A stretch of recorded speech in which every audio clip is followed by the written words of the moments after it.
La station de Pilsen a été mise en exploitation en 1996 pour remplacer progressivement l'ancienne ligne qui a finalement été détruite lors des inondations en été 2002. Elle est dimensionnée pour traiter les eaux usées de l'équivalent de 375 000 habitants et sa spécialité est que 50% de la charge organique entrante provient de la brasserie Pilsner Urquell. La composition des eaux usées est dans ce cas très positive pour la valorisation énergétique de matières organiques par leur transformation en boue, puis en biogaz et finalement en énergie électrique et chaleur. En 2003, la capacité des digesteurs est devenue insuffisante et il fallait l'augmenter pour mieux valoriser les boues produites sur la station ainsi que les biodéchets transportés de la brasserie Pilsner Urquell.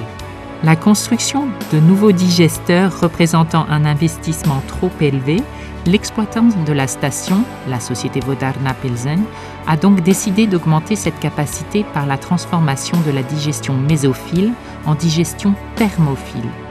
L'exploitant a donc commencé dès le début de l'année 2004 à augmenter progressivement la température dans les digesteurs de 40 à 55 degrés.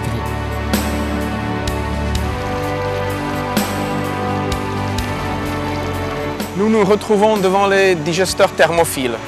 Après une période relativement courte, l'exploitant s'est aperçu que tous les objectifs ont été pratiquement atteints. C'est-à-dire la production du biogaz a été augmentée de 38% et celle de l'électricité de 27%. On peut dire que le bilan énergétique de la station est aujourd'hui pratiquement positif, c'est-à-dire la station est indépendante en ce qui concerne l'énergie thermique et l'électricité produite à partir du biogaz couvre à peu près 75% des besoins énergétiques de la station.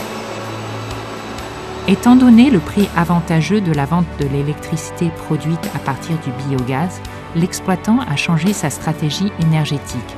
Toute l'énergie électrique produite sur la station est revendue dans le réseau de distribution et toute l'énergie nécessaire pour faire fonctionner la station est achetée à un prix plus faible à partir du distributeur local. Grâce à cette stratégie, l'exploitant a généré un gain supplémentaire de l'ordre de 100 000 € par an. Le seul investissement consenti par l'exploitant a été ce transformateur qui permet de transférer l'électricité produite sur ces stations d'épuration dans le réseau de distribution locale. Le retour sur investissement a été à peu près 2 ans.